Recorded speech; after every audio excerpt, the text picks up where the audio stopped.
Hello दोस्तों, welcome with hashtag supervision. आज की वीडियो में पढ़ेंगे 1813 का चार्टर एक्ट। और ये एक्ट हमारा बहुत ही इंपॉर्टेंट है। ये मॉडर्न हिस्ट्री का बहुत इंपॉर्टेंट एक्ट है और इसमें बहुत इंपॉर्टेंट पॉइंट भी है। इसमें से बहुत क्वेश्चन जो है एग्जाम में आते हैं। मैं पूरी कोशिश करूँगी मैं जितने पॉइंट आपको बताऊँ वो आपको सारा कुछ समझ में आए ना। और अगर आपको मेरा कुछ पढ़ाया समझ में आ रहा है तो आप लाइक, सब्सक्राइब एंड कमेंट कीजिए। चलो हम स्टार्ट करते हैं, ठीक है, जिससे हम कम समय में पढ़ अच्छे से कवर कर सके सारा। तो मैं सबसे पहले आपको एक स्टोरी बताऊँगी। देखिए, हर एक्ट के पहले एक क्वेश्चन होता है कि ये एक्ट क्यों पास किया गया। वैसे इस एक्ट के पहले क्वेश्चन है कि ये एक्ट क्यों पास किया गया। तो देखिए, एक तो किताब वाली जो लैंग्वेज है मैं उसको पहले बताती हूँ। ये 1793 में 1793 में कंपनी के कार्यकाल को 20 वर्ष के लिए बढ़ाया गया था ना। 20 वर्ष के लिए बढ़ाया गया था। अब 1813 में ये 20 वर्ष कंप्लीट हो गया। मतलब 1813 में जो 1793 में बढ़ाया गया था कार्यकाल, वो 1813 में कंप्लीट हो गया। तो कंपनी के कार्यकाल को दोबारा पुनः बढ़ाने के लिए, फिर 20 वर्ष बढ़ाने के लिए ये एक्ट पास किया गया। 1833 में आके पहुंच गया। कहने का मतलब ये है कि इस एक्ट को कंपनी के कार्यकाल को फिर से 20 वर्ष बढ़ाने के लिए पास किया गया। ये तो हो गया किताब के लैंग्वेज से। लेकिन मैं आपको एक बात बता दूं कि जो ये 20 साल था, जो 1793 से 1813 के बीच 20 साल था, और जो इस समय 20 साल था 1813 से 1833 का, इसमें बहुत डिफरेंस है। अगर आप ये दोनों एक्ट को एकदम ब्रीफली, एकदम डीप से में जाके पढ़ेंगे ना, तो आपको खुद ही पता चल रहा है कितना ज़्यादा डिफरेंस है इस दोनों एक्ट में, ठीक है। मतलब जो इस साल का 20 साल और उस साल के 20 साल में। तो हम अब स्टार्ट करते हैं। देखिए, आपने नेपोलियन बोनापार्ट का नाम सुना होगा। नेपोलियन बोनापार्ट के महाद्वीपीय व्यवस्था लागू करने के कारण सारे बिजनेस, जो ब्रिटिश व्यापारी थे, उनका बिजनेस बंद हो गया, क्योंकि उसने नाकेबंदी कर दी थी। और इसी कारण जो सारे बिजनेसमैन थे, आप एक बार मैं सजेस्ट करूंगी कि आप नेपोलियन बोनापार्ट की जो महाद्वीपीय व्यवस्था है उसको एक बार गूगल पे जाके जरूर पढ़िए। आपको पूरा कुछ डिटेल पढ़ने को मिल जाएगा और आपको बहुत अच्छा भी लगेगा, काफ़ी नॉलेज आपको मिल जाएगा।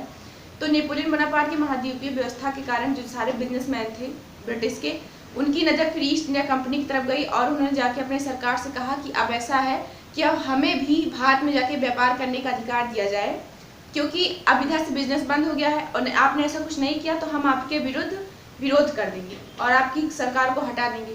तो अपनी सरकार को बचाने के लिए, अपनी कुर्सी को बचाने के लिए ब्रिटिश सरकार जो थी उस समय, उसने यही किया कि उसने सारे ब्रिटिश व्यापारियों को भारत में व्यापार करने की छूट दे दी। लेकिन एक शर्त पे बोला कि नहीं, आप व्यापार करने जा सकते हो, लेकिन आपके पास या तो बोर्ड ऑफ कंट्रोल का लाइसेंस हो या तो बोर्ड ऑफ डायरेक्टर का लाइसेंस हो। मतलब दो बॉडी जो है, बोर्ड ऑफ कंट्रोल और बोर्ड ऑफ डायरेक्टर, उसमें से एक बॉडी का लाइसेंस आपके पास जरूर होना चाहिए। या तो बोर्ड ऑफ कंट्रोल का हो या तो बोर्ड ऑफ डायरेक्टर का हो, ओके, तब आप जा सकते हो। तो अब हम यहाँ से पॉइंट वाइज पढ़ेंगे कि इस एक्ट में क्या क्या पॉइंट, ओके, इंपॉर्टेंट पॉइंट। तो मैं पहले इसको रेज कर दूँ। देखिए, जो हमारा पहला पॉइंट है, आप ये लिखें कि कंपनी के कार्यकाल को 20 वर्ष के लिए बढ़ा दिया गया, ठीक है। 20 वर्ष के लिए कंपनी के कार्यकाल को बढ़ा दिया गया। दूसरा जो हमारा पॉइंट है वो है कि सभी ब्रिटिश बिजनेसमैन को छूट दे दी गई कि अब आप भी भारत में जाके व्यापार कर सकते हैं, लेकिन अगर आपके पास लाइसेंस है तब। राइटिंग मेरी थोड़ी सी पुअर है, आप लोग मैनेज कर लीजिएगा, अभी स्टार्टिंग से हाथ सेट नहीं है बोर्ड पे। तो ये हो गया दूसरा पॉइंट। अब देखिए, जब वो ब्रिटिश व्यापारियों को छूट दे दी गई तो कंपनी के ऊपर से एकाधिकार तो हटाया जाएगा।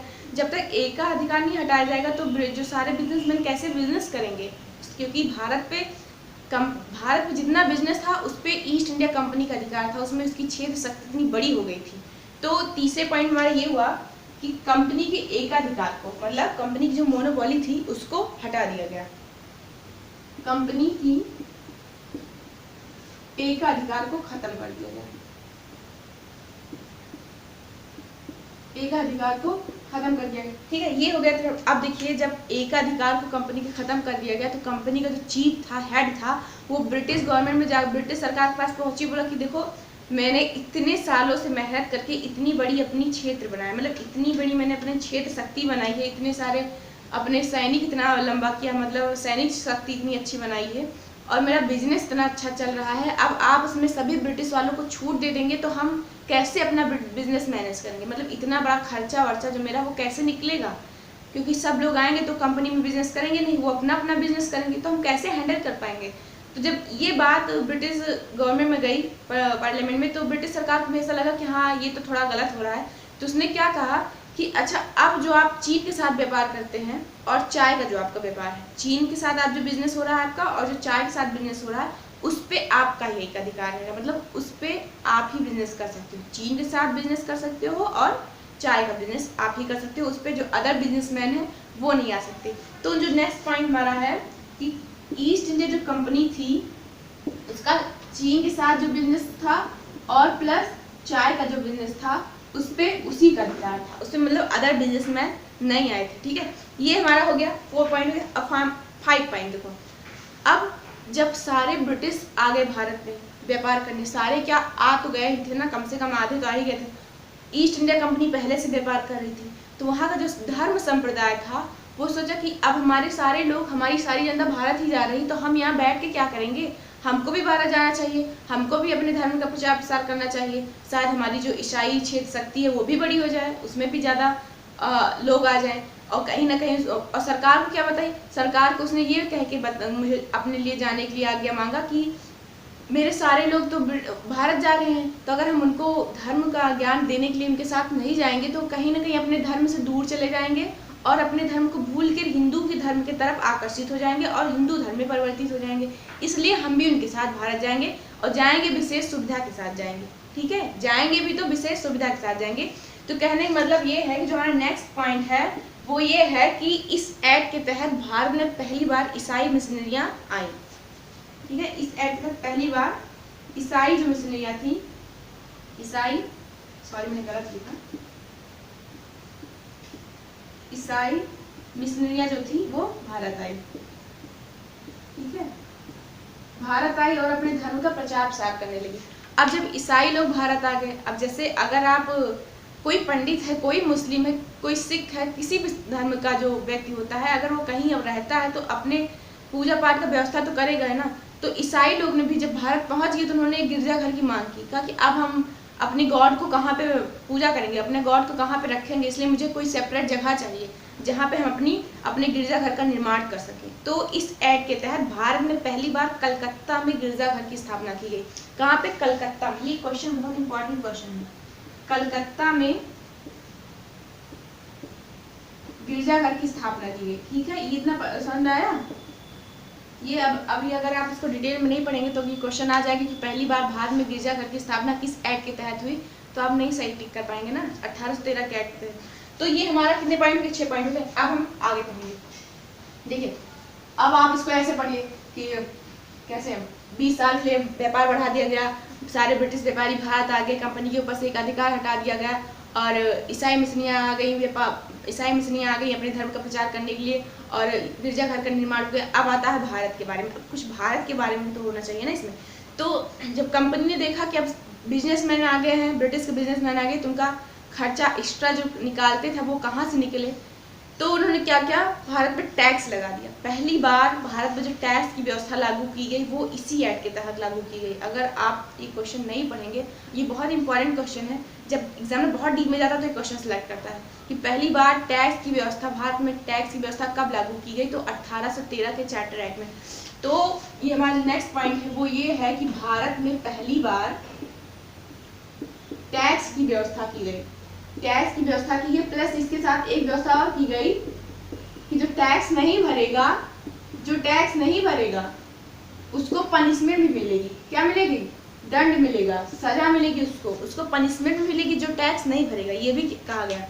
तो जो हमारा नेक्स्ट ये पॉइंट था कि भारत में पहली बार टैक्स की व्यवस्था की गई और प्लस ये भी कहा गया कि जो टैक्स नहीं भरेगा उसको पनिशमेंट भी मिलेगी। ठीक है, अब हमारा जो नेक्स्ट पॉइंट है वो है जो किताब में लिखा रहता है। आप कोई भी कॉमन से कॉमन बुक लेंगे तो 1813 में 2 बात यही लिखी रहती है, एक तो कंपनी के कार्यकाल को 20 वर्ष के लिए बढ़ा गया है और दूसरा जो लिखा रहता है ये कि पहली बार भारतीयों की शिक्षा पर कंपनी के आय से 1 लाख रुपए प्रति वर्ष खर्च करने की व्यवस्था की गई। यही 2 एक्ट लिखा रहता है पॉइंट।